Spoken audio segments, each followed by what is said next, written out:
இந்த கர்ணன் அந்த வந்து பாத்தீங்கன்னா மறக்கவே முடியாத ஒரு மனிதன். ஸோ இந்த உலகத்துல வந்து வலது கையில கொடுத்தா இடது கைக்கு தெரிஞ்சுன்றதுனால இடது கையிலேயே கொடுத்த மனிதன் அவரு.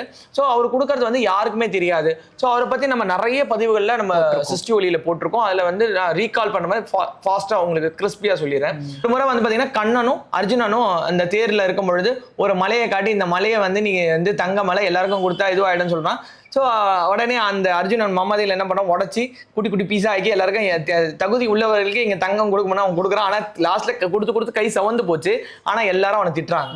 எனக்கு 4 புள்ள இருக்குது, ஒரு தங்கம் தான் கொடுத்துருக்கான், எனக்கு ஒரு புள்ள தான் இருக்கு, அவனுக்கு அவ்வளோ தங்கம் கொடுத்துறான் அப்படின்னு திட்டுறாங்க. அதே வழியில வந்து கர்ணன் வரும்போது அதே கிருஷ்ணன் சொல்றாரு இது வந்து தங்க மலை, தகுதி உள்ளவங்க கொடுத்தா தர்ம தேவதை வந்து ஒன்று ஆசீர்வாதம் பண்ண. உடனே அவன் என்ன பண்ண கொடுக்கணும் மலை மேலே ஏறி நிற்கிறான். அடப்பாவி ஐஸ்வர்யம் சொரணும் இதை போய் ஏறி நிற்கிறான், நல்லா இருப்பானா பாத்தியா கிருஷ்ணன். அப்போ கர்ணன் கீழே வந்து சொன்னா எப்பயுமே நம்ம உச்சில நின்று பார்த்தா தான் பாதாளம் எவ்வளவு தூரம் தெரியும், கீழே இருந்து பார்த்தா அது மலை உயரதான் தெரியும், மேல இருந்து பார்த்தா தான் டெப்த் தெரியும். அந்த டெப்த் வச்சா தான் எத்தனை பேருக்கு கொடுக்க முடியும் நான் தீர்மானிக்க முடியும்னு சொல்லிட்டு டக்குன்னு ஊருக்குள்ள போறான். ஒரே ஒரு ஆளை கூட்டிகிட்டு வரான். இதுதான் உன் மலை, நான் 4 பேர் உனக்கு செக்யூரிட்டி போறேன், வச்சு எடுத்துன்னு போய், ஏன்னா திட்டு பையன் ஜாஸ்தி, எல்லாருக்கும் தானம் கொடு.